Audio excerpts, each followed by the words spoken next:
So of all the primates that you have photographed, which one you consider your favorite?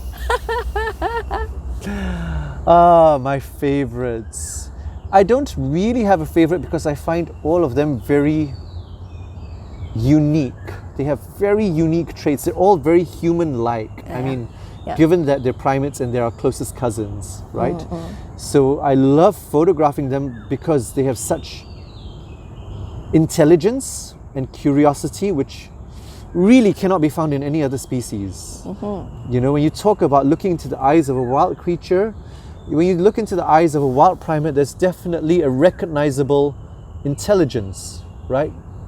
You're thinking, and that primate is also thinking, and you're both thinking at the same time, which is a wonderful thing. It's a wonderful thing, right? You don't get that with insects, you don't get that with birds. Correct. You don't get that with fish, you don't get that with other large mammals. You do get intelligence, but not in the same way, not in the same sense of curiosity. Yeah.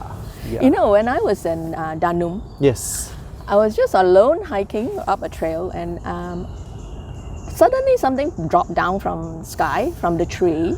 Then I look, lo and behold, it was an orangutan. Nice. Nice. But then I was a bit frustrated because of the backlight. Okay. Yeah, and way too high up in the tree. So, in your situation, when you go for these shoots, right? What do you do? Do you get them? How do you entice them down, come down to the ground? I subscribe very much to wildlife photography etiquette. So try not to call, or to interfere, or to coax, or to make your presence known. You know, try to blend into the background as much as possible. Right. I mean, people always say that wildlife photography is expensive, and I cannot disagree, because you'll need equipment like this at least. Yeah. At least a decent 600 millimeter. You know, if you have an extender, even better. But if you want to photograph the primates, you also have the added stress of learning how to handhold your camera, right? Freehand your camera. With this bazooka? With the bazooka. Yeah, because as you know, our jungles the terrain is not cooperative. Correct. It's not flat. Yes. It's not clear. It's an effort to even walk 10 meters in front, right? So unfortunately with a tripod, it's just an extra thing, and it always snags. Oh. You know, it always snags. And by the time you adjust the height and the base, they would have gone. Disappeared. So they move really quickly, and in order to get good photos, you have to move really quickly along with them. Right. Yeah. Yes. So I've learned like different techniques to help me balance this thing in the jungle. So that's been useful. The other thing is always try to find a vantage point. So yes, I agree. Shooting from down up is not ideal. You just get a lot of butt and backlight. Yes. So I'll always try to find like maybe another tree or maybe a slope nearby that I can climb up that's opposite, that can get me closer to its level. Yeah. Yeah. Yeah. So get the right angle too. Yeah. Yes. So that's another reason why it's hard to maneuver with a tripod, because if you have to climb the tree, then the tripod will not stay in the tree. There's no way to use a tripod in a tree. Yeah. Okay. So yeah, you just have to maneuver yourself around those obstacles. Yeah. Typically in your trips, right, to Yes. gather all these photographs to document it, how long would you stay, let's say, in one trip? Oh, it's very hard to say. So some trips, like if you go to Taiping to see the agile gibbons that are on Maxwell Hill, if you spend about 3 days, you'll be getting some shots. Again, it's all timing. Yeah. It's very hard to say with wildlife, but Yes. 3 days you should be able to get some shots. Whether they're decent or not, don't know, but at least record shots got lah. Yeah. Obviously, you want nicer shots, then you got to spend longer. Some places you can get away with like a couple of hours because they just come out to the front. Longtail macaques, you go to Batu Caves, you just huge among them. Huge troops of 500 individuals. Take your pick, any pick, right? But of course, the more elusive ones, you got to spend at least a week or two. Right. Like when I was following a mummy orangutan with a baby in Tabin in Sabah, I was out there for about a good week and a half. Oh, right. Yeah. Okay. Yeah. So it really depends on your subject. Right. And also what image you're satisfied with. Okay. Yeah. Hey, Peter. Hey. Talking about long-tail macaques, right? We have Yes. plenty of them here, even in this park. Oh right? yes. And also up Bukit Kara, yeah. Yes. Yeah. I've seen people feeding them. What's your take on that? Please don't. I know that they can be pests, okay? They can come into your house, they can rummage too, they can break things, you know? But what do you do, you know? Please don't feed wildlife. You are not doing them any favors. You're only encouraging them to become dependent on human beings, and like any other addict that does not get what he or she wants, they will become aggressive when their source of addiction is denied them. So I would tell everyone, please don't. I know you may think it's out of kindness or kesian, right? But actually no, because they are able to find food for themselves. They are actually very, very good scavengers. Yeah. And they're also omnivorous. Yeah. Right? So if you go to the mangroves and you see them, they're also, besides their name, the Longtail macaques, they're also called the crab-eating macaques because they can go into the mud and catch crabs and all sorts of stuff and eat. So they're actually very well looked after by nature. It's just that humans come and they start feeding them things that are high in sugars, high in salts. Oh, yeah. You know, and like human beings, they will develop an addiction. I mean, look at us human beings. We've got so many human beings addicted to sugars, you know. Look at our obesity rates. Yeah. Salts, look at all our people with hypertension. Yeah. Right? So it's the same for our primates. So if you really care about them, you would stop feeding them.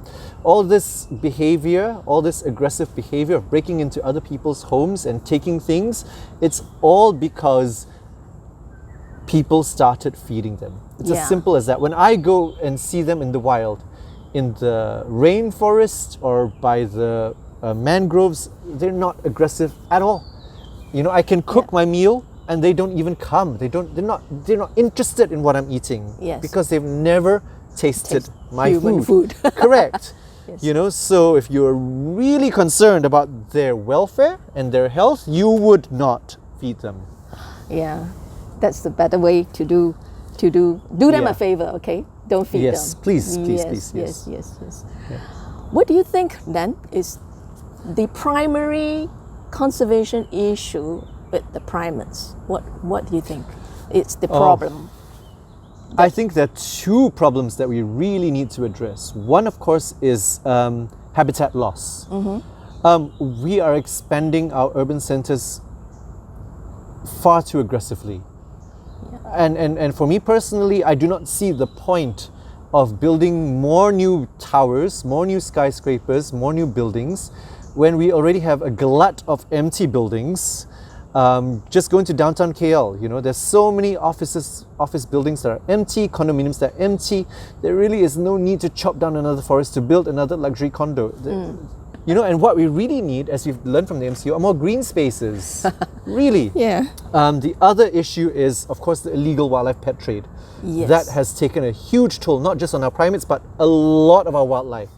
It is terrible that people think, that human beings think that another creature's life is worth less than theirs.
it looks cute. Okay, I'll buy it from social media, and when it's not cute anymore, I'll just let it go. But it can't survive in the wild if you just let it go. It was never taught to survive in the wild. Correct. It was never prepared to survive in the wild. So that is a huge problem. And this whole thing about needing to possess. So I always tell people who write to me and ask me, do you know of any monkeys for sale? I'm like, why do you need to possess something that you find cute and adorable? I find them cute and adorable. Yes. And I will enjoy them in the wild. I will enjoy watching them free and happy in the wild. There's no need for me to own or to possess. Correct. Yeah. Again, it serves no purpose other than your own. Yeah. I find it terrible to take the baby monkeys, like oh, that. Yes. They always like the orangey ones. Oh yes. Yeah. The dusky. Yes. The duskies and the Selangor silverleaf monkey. Yes. Yeah. And they always want to have that. Oh yeah. So. And it's ridiculous because they're like, oh, I want this gold baby. I'm like, that gold baby is not going to be gold forever. You do realize that it's going to change color in like 2 months. And it's not going to be cute and dependent. It's going to create havoc. Yeah. So what you want is actually very selfish. I'm sorry. All you're doing is thinking about your own wants. It's not even a need. Yeah. You don't need a baby monkey to survive. This is predominantly to satisfy a frivolous, nonsensical want. Yeah. Just leave the wildlife in the wild. Yes. If you love them, if you really say you love them, like I hear a lot of people telling me, I love them, so I want to have one. Don't need. Okay? You love them, you go to the wild and you enjoy watching them in the wild. There's no other feeling than watching them happy and being free to lead their own lives, and they have as much right to lead a happy life as we do, as we human beings do. Yeah. Right? There's no sense and there is no reason to deprive another living thing of their right to a happy life just because you would like to own them. Right.